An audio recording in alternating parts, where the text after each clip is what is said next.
സഞ്ചാർ സാഥി ആപ്പിൽ നിലപാട് മാറ്റി കേന്ദ്രം. ആപ്പ് പ്രീ ഇൻസ്റ്റാൾ ചെയ്യണമെന്ന ഉത്തരവ് പിൻവലിച്ചു. കടുത്ത എതിർപ്പിന് പിന്നാലെയാണ് കേന്ദ്രം നിലപാട് മാറ്റിയത്. ഉത്തരവിനെതിരെ പ്രതിപക്ഷം ഉൾപ്പെടെ പ്രതിഷേധവുമായി രംഗത്തെത്തിയിരുന്നു. നിർദ്ദേശം നടപ്പിലാക്കില്ലെന്ന് ആപ്പിൾ കമ്പനിയും നിലപാട് അറിയിച്ചിരുന്നു. തൗഫീഖ് അസ്ലം ചേരുന്നു. തൗഫീഖ്, വിഷയത്തിൽ എന്തൊക്കെയാണ് കേന്ദ്രത്തിന് തിരിച്ചടിയായത്? അതിന് വലിയ പ്രതിഷേധം ഉയർന്നതിന് പിന്നാലെയാണ് കേന്ദ്ര സർക്കാർ ഇപ്പോൾ നിലപാട് മാറ്റിയിരിക്കുന്നത്.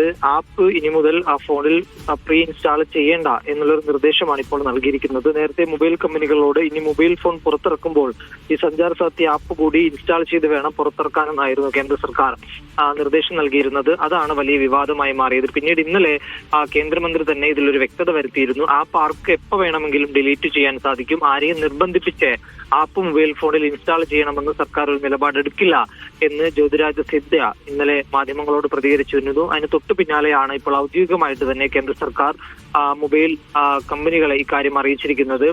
ആപ്പ് ഇനി മുതൽ ഇൻസ്റ്റാൾ ചെയ്യേണ്ടതില്ല, ആ നിർദ്ദേശം കേന്ദ്ര സർക്കാർ പിൻവലിക്കുന്നു എന്നാണ് ഇപ്പോൾ മൊബൈൽ കമ്പനികൾക്ക് നൽകിയ കത്തിലൂടെ ഇപ്പോൾ പറയുന്നത്. വലിയ പ്രതിഷേധം ഇതുമായി ബന്ധപ്പെട്ട് പ്രതിപക്ഷം ഉൾപ്പെടെ ഉയർത്തിയിരുന്നു. പ്രത്യേകിച്ച് ഈ സ്വകാര്യതയിലേക്കുള്ള ഒരു കടന്നുകയറ്റമാണ് കേന്ദ്ര സർക്കാരിന്റെ ഭാഗത്തു നിന്നുകൊണ്ട് ഉണ്ടാകുന്നത്. പ്രകാശത്തിന് ശേഷം മറ്റൊരു മാർഗവുമായി കേന്ദ്ര സർക്കാർ എത്തുകയാണ്.